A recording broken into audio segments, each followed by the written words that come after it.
Hello everyone, I am Yun-Fei Liu from the Neuroplasticity and Development Lab in the Johns Hopkins University.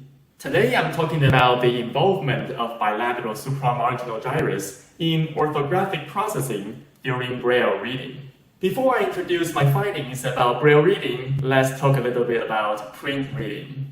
It has been reported that the left ventral occipital temporal cortex, or the VOTC, shows selective activation during print reading.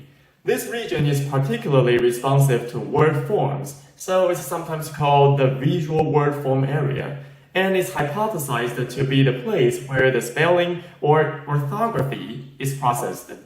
The activation of this region during print reading has been reported for writing systems as different as Chinese and French. It seems that the involvement of the VOTC in reading is universal across languages. Then what about reading modalities? Do all the reading modalities engage exactly the same system in the left VOTC, or is there a partially distinct system for non-visual reading? To answer this question, I studied Braille reading, which is a reading system based not on visual but tactile inputs. According to the connectivity-based hypothesis, the VOTC becomes the visual word form area because of its connectivity to the visual cortex. If this is true, then we should expect the tactile word form to be processed in a region closely connected to the somatosensory cortex, probably somewhere in the anterior parietal cortex like the supramarginal gyrus. To find out the neural basis of orthography in Braille reading, my team and I invited 12 congenitally blind fluent Braille readers to participate in a functional MRI experiment during which they did a dual task of lexical and semantic decisions.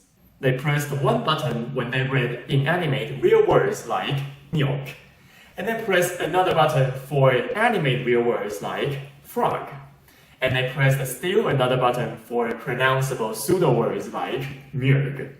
The pseudo word versus real word contrast revealed a widespread bilateral activation for pseudo words more than real words. This activation was also observed in bilateral VOTC, but it evaded the classical peak of the visual word form area marked here with a white cross. As pointed out by the arrows, this contrast also engaged the parietal cortex, including bilateral supramarginal gyri, or the SMG. To further identify the role played by the parietal cortex in Braille reading, I conducted a second analysis which took advantage of a Braille-specific property called contraction. In English Braille, we have one distinct Braille character for each written letter, but some frequently used bigrams and trigrams are also assigned unique Braille characters. This is called contraction.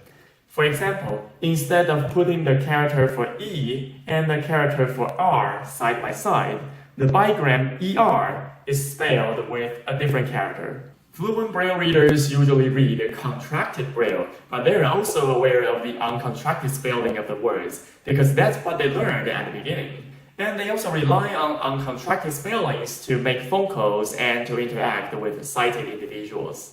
So in this analysis, I asked whether the SMG is involved in the conversion between the two spelling systems, or we may say the unpacking of the contractions.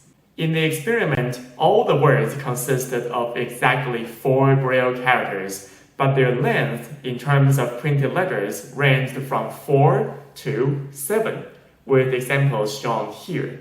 I found that the activity in bilateral SMG to be highly correlated with the letter length of the words, despite identical physical length.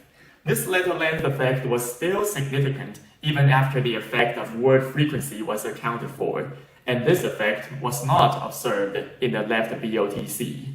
The increased activation in the SMG for pseudo words than for real words, and the SMG's potential involvement in unpacking contractions are consistent with the connectivity-based hypothesis.